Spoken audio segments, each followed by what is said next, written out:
খোসা কালো হয়ে যাওয়া কলা কি ফেলে দিচ্ছেন? আর দিবেন না। আসসালামু আলাইকুম ফ্রেন্ডস, আজ আমি নিয়ে আসলাম আপনাদের জন্য খুবই মজাদার জলদি তৈরি করা যায় এমন একটি রেসিপি। আজ আমি বানিয়ে দেখাবো আপনাদেরকে খুব সফট এবং স্মুথ বড়া, যা আমি খোসা কালো হয়ে যাওয়া কলা দিয়ে চটজলদি বানিয়ে দেখাবো।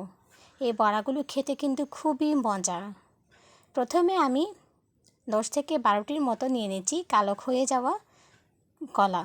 এগুলো ফেলে দেবেন না, এগুলো দিয়ে খুব মজাদার পিঠা বানানো যায়। কলাগুলো ভালোভাবে খোসা ছাড়িয়ে আমি পেস্ট করে নিয়েছি। দিয়ে দিচ্ছি 1 কাপের মতো চিনি, দিয়ে দিচ্ছি হাফ চামচের মতো লবণ, দিয়ে দিচ্ছি হাফ চামচের মতো বেকিং সোডা। এবার আমি সবগুলো ভালোভাবে মিশিয়ে নিচ্ছি। অল্প কিছুক্ষণ মেশালেই হবে, চিনিটা ভালোভাবে মিশে যাবে। এবার মেশানো হয়ে গেলে এখন আমি এখানে দিয়ে দিব 1 চামচের মতো সয়াবিন তেল। তেলটা আমি গরম থাকা অবস্থায় দিচ্ছি, যাতে বড়াগুলো ফুলতে খুব ভালোই সাহায্য করে। এবার দিয়ে দিব হাফ চামচের মতো মৌরি। এটা দিচ্ছি আমি বড়াগুলোর সেন্টটা ভালো আসার জন্য।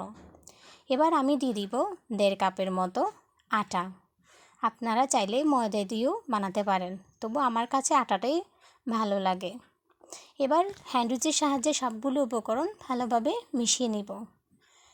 আমি অল্প অল্প করে পানি দিয়ে মেশাবো, যাতে আঠালো ভাবটা খুব সুন্দর হয়। খুব বেশি পরিমাণ পানি দিতে যাবেন না, যাতে পেস্টটা বেশি পাতলা না হয়। এবার আমি ভালোভাবে মিশিয়ে রেস্টের জন্য রেখে দিয়েছি 5 মিনিট। 5 মিনিট পর ফিরে আসলাম বড়াগুলো ভাজার জন্য। চুলায় প্যান বসিয়ে অল্প পরিমাণ দিয়ে দিচ্ছি তেল। তেল গরম হয়ে আসলে দিয়ে দিচ্ছি বড়াগুলো। আমি একটি ছোট চামচের সাহায্যে মেপে মেপে কিন্তু দিচ্ছি। বড়াগুলো আমি বেশি বড় করতে যাব না, খুব ছোট ছোট করেই করব। এগুলো ফুলে কিন্তু অনেক বড় হবে। এভাবে সবগুলো দিয়ে দিব।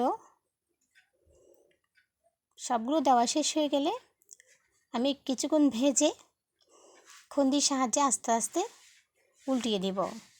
বড়াগুলো কিন্তু খুব তাড়াতাড়ি রং চলে আসবে, বেশিক্ষণ ভাজা যাবে না। বেশিক্ষণ ভাজলে বড়াগুলো পুড়ে যেতে পারে।